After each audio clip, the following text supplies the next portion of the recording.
ناظرین، آج ہم آپ کو لکھنؤ اور کانپور سے تقریباً 80 کلومیٹر دور ایک ایسے مقام صفی پور لائے ہیں جہاں آپ کو شان خداوندی کا نظارہ دیکھنے کو ملے گا۔ جی ہاں، یہ آستانہ پاک ہے حضرت شیخ صفی رحمۃ اللہ تعالی علیہ اور حضرت شیخ بھولن شاہ رحمۃ اللہ علیہ کا، جنہوں نے بعد وصال بھی زمین کے اوپر ہی رہنا پسند فرمایا۔ یہ خوبصورت آستانے ان اولیاء امت کے ہیں جن کا وجود مظہر شان کبریا ہے۔ آپ کا نام نامی مخدوم شیخ صفی ہے۔ آپ اپنے وقت کے بڑے عابد و زاہد مشائخین میں شمار کیے جاتے ہیں۔ عبادت و ریاضت کا یہ عالم تھا کہ جو کچھ آپ زبان سے فرماتے وہی ہو جاتا تھا۔ اپنے احباب و متعلقین کے ساتھ آپ اس چھوٹے سے قصبے میں کب تشریف لائے، یہ معلومات دستیاب نہ ہو سکیں۔ آپ اپنے وقت کے مستجاب الدعوات ولی گزرے ہیں۔ ایک مرتبہ ایک بوڑھی عورت جو کافی غریب تھی، اپنے ہاتھوں میں تیل کا برتن لیے گھر جا رہی تھی کہ اچانک اس کے ہاتھ سے تیل کا برتن گر گیا اور سارا تیل گر کر زمین میں جذب ہو گیا۔ بوڑھی عورت پریشان ہو کر ادھر ادھر دیکھنے لگی۔ غربت میں تیل گر جانے کی وجہ سے بڑی دل برداشتہ ہو کر حضرت بھولن شاہ بابا رحمۃ اللہ علیہ کی بارگاہ میں حاضر ہوئی اور آپ سے فریاد کرنے لگی۔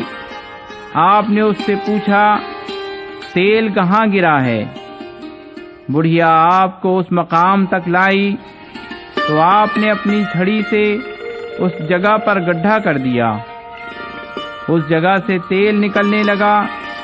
آپ نے اس بڑھیا سے فرمایا، تمہارا جتنا تیل گرا ہے اتنا لے لو۔ بوڑھی عورت خوشی خوشی اس میں سے اپنا تیل اٹھا کر حضرت کو دعائیں دیتی ہوئی چلی گئی۔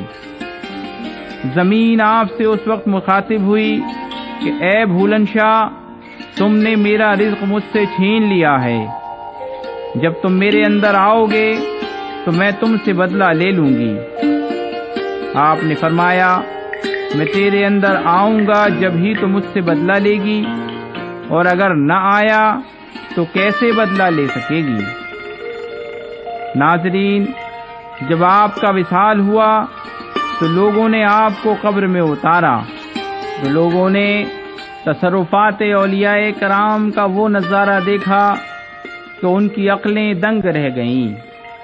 آپ کو جیسے ہی قبر شریف میں اتارا جاتا، آپ واپس آ جاتے۔ حالانکہ لوگوں نے کئی بار آپ کو قبر کے اندر رکھا اور ہر مرتبہ لاش باہر آ گئی، تو ایک شخص جو اس بڑھیا کے واقعے کا گواہ تھا، اس نے سارا ماجرا بیان کرتے ہوئے لوگوں سے کہا، انہیں اوپر ہی رہنے دو کیونکہ یہ زمین کے اندر نہیں جائیں گے۔ چنانچہ ویسا ہی کیا گیا اور ایک صندوق تیار کر کے آپ کے جسد پاک کو اس میں رکھ کر زمین کے اوپر رکھ دیا گیا۔ تب سے آج تک تقریباً 350 سال کا عرصہ گزر چکا ہے۔ آپ اسی صندوق میں اسی طرح آرام فرما ہیں جس طرح روز اول آپ کو صندوق میں رکھا گیا تھا۔ آپ کے کفن شریف کی تازگی ویسے ہی برقرار ہے جیسے پہلے تھی۔ حیات اولیاء کا اس سے بڑھ کر ثبوت اور کیا ہو سکتا ہے کہ صدیاں گزر جانے کے بعد بھی ایک اللہ کا ولی اسی طرح قائم و دائم رہتا ہے جیسے حیات ظاہری میں تھا۔ اس سے یہ ثابت ہوتا ہے کہ بے شک اللہ کے ولی اپنی اپنی قبروں میں زندہ ہیں۔ ان کے لیے موت ایک وعدہ الہیہ ہے جو وصل مولا کا سبب بنتی ہے۔ آپ کو یہ قرب الہی کی دولت اپنے اخلاص کی وجہ سے ملی تھی۔ آپ نے دنیا کو ترک کر دیا تھا اور فقیری اختیار کر لی تھی۔